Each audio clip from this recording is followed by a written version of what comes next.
The In Conversation podcast series with author Nigel Beckles. Please like the podcast and subscribe to this channel. Thank you. Welcome to the podcast. Get ready for takeoff. Welcome back to my In Conversation podcast series. My guest for this episode is an abusive relationship specialist, Lilia Tchalalia. Greetings, Lilia. Welcome to my podcast series. How are you? Hi, Nigel. Thanks for having me. So I understand you've been in a abusive relationship. How did you meet your abusive ex-partner? I was just 22. It was back in 97. I was a student of English linguistics in Russia. And so we went for a student exchange to Oxford. And I met him in one of Oxford's pubs. Very, very intense right from the start. We spent 2 weeks together in Oxford. It was holiday romance. But in 3 months, he arrived to Moscow because I was doing my studies in Moscow. And 1 month later, he invited me to Paris. And it was so all romantic, quick, and intense. So we tried to live together. It didn't work. I felt that something wasn't quite right in this relationship. So I went back to Russia. He waited for another year, constantly calling my neighbors and sending me the airplane tickets. And then I eventually decided to give it another try. What made you decide to give it another try? Why did I decide to give it another try? Because, he was insisting. He was insisting for 1 year. And in my personal life, where I lived in Russia, there were some events that pushed me, as if the universe was doing everything for me to go back and give it another try. So I just went back, and then I got pregnant. So did you realize you were in an abusive relationship before your pregnancy or after the pregnancy? I would say during my pregnancy.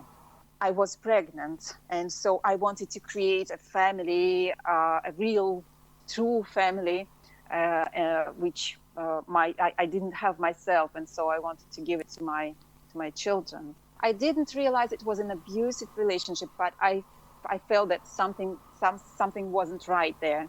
I was quite young, so I was a lot in the denial. Now I know that I'm an empath and I'm codependent.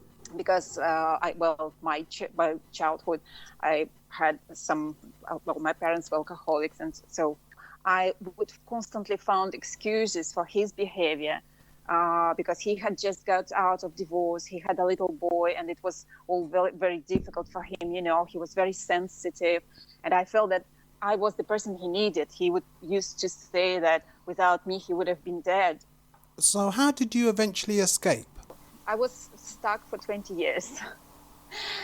And the reason why I was stuck was that I was afraid to make a change. I was afraid to not be able to support my children and myself financially. I was so emotionally and financially dependent, so I thought I won't survive. And I continued to live in the denial, finding excuses for himself, and found the good reasons to stay, until we got broke, like completely, totally broke, up to the point we didn't know what we were going to eat the next day. And at that point, I started to have panic attacks, and I didn't sleep at night. I was so scared to become homeless, so scared of everything. And I got to the point where all the things I was so scared of were already happened. So there was not much left to be scared of. I was at the bottom. And that's when I started realizing that actually the choices that we made were not my choices. And I realized that the life that I was living was not the life of my choice from the very beginning. And at that point, I realized that I had a lot of power that I was just giving away.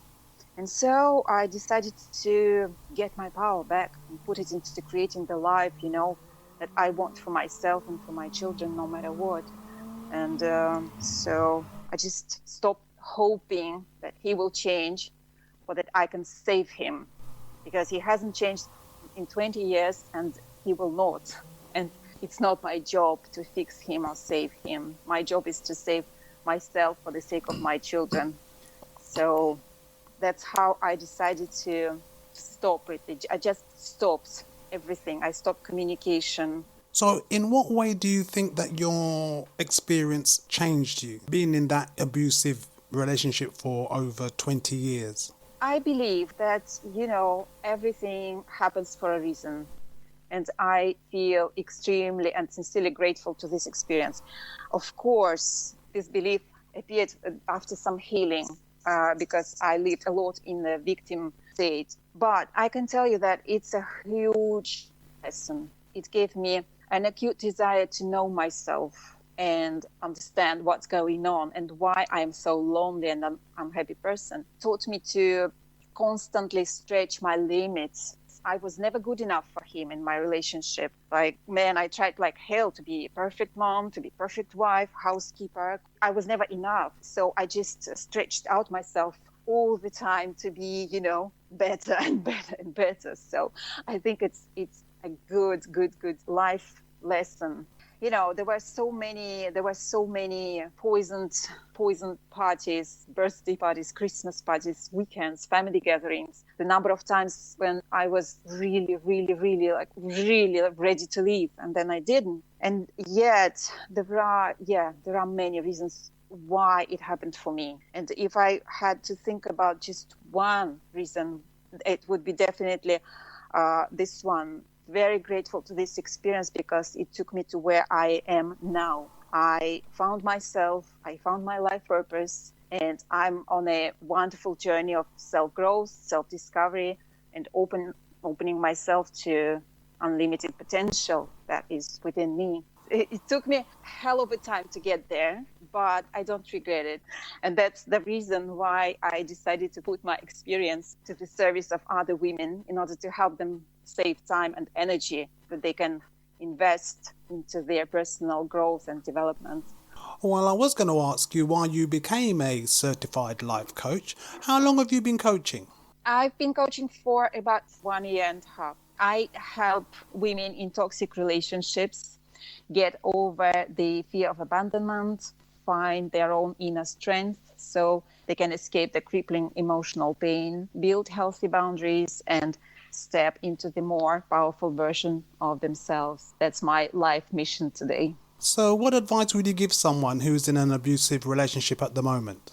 The first advice I would give is stop abandoning yourself. Stop wasting your time and energy. You will not change him. Don't be afraid to make a change now. If you are still hesitating, ask yourself, what will your life look like in 1 year if you don't change anything today? Then stop looking for something to happen or somebody to make you happy. The only way to be happy is to look inside, and the happiness is already there now. And another thing I would advise is to listen deeply to your body and trust yourself and your body. He knows what's better for you. And then I have a beautiful advice for the people pleasers there, because I know that we are many. And many people pleasers are in toxic relationships. And I borrowed this one from Glennon Doyle. I absolutely love Glennon Doyle. So it's, if you have a choice between disappointing yourself and disappointing someone else, your duty is to disappoint that someone else. Another piece of advice would be, your relationship looks like a roller coaster from the beginning, and it goes from the intense pleasure to pain, deep wounding, or some other problems. Don't wait for it to become smooth or careless. It will most probably not. Well, that's certainly great advice. So what other interests do you have, Lilia?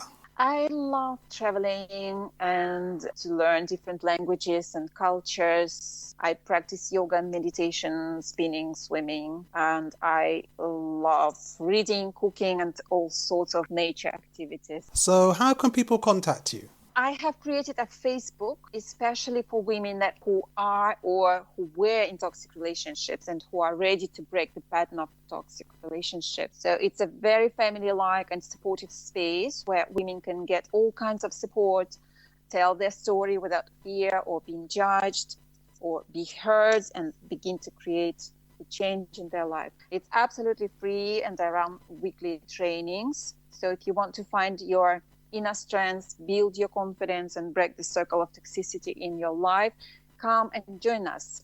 So you just need to go to www.facebook.com/groups/breaking free from toxic relationships. Well, Lilia, I'm very grateful that you spent some time with me on this episode. Thank you very much for your time. Thank you very much, Nigel.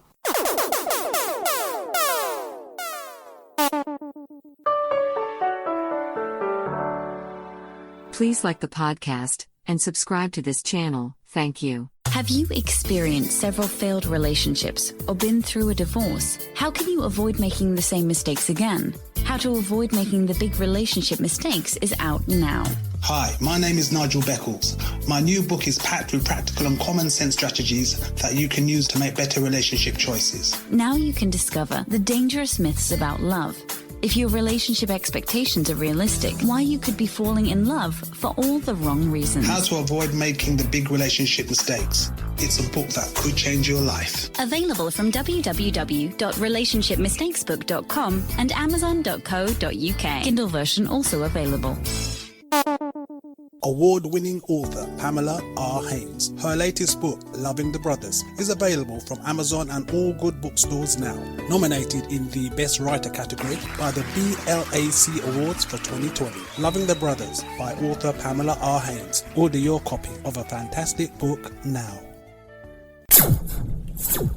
Looking for Love is a documentary that explores black relationships in the UK, seeking answers to difficult questions, transforming the way we think about love and relationships. 50% of couples who marry this year will get divorced. Looking for Love from the award-winning director Menelik Shabazz is finally available on DVD.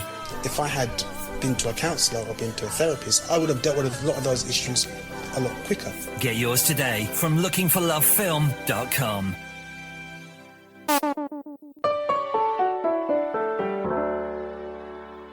Thank you for listening.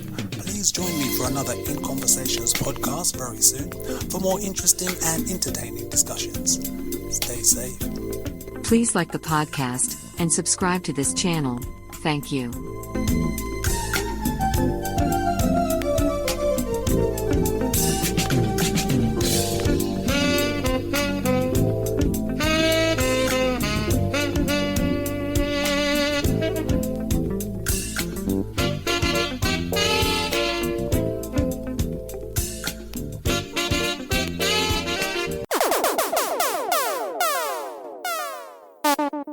Please like the podcast and subscribe to this channel. Thank you.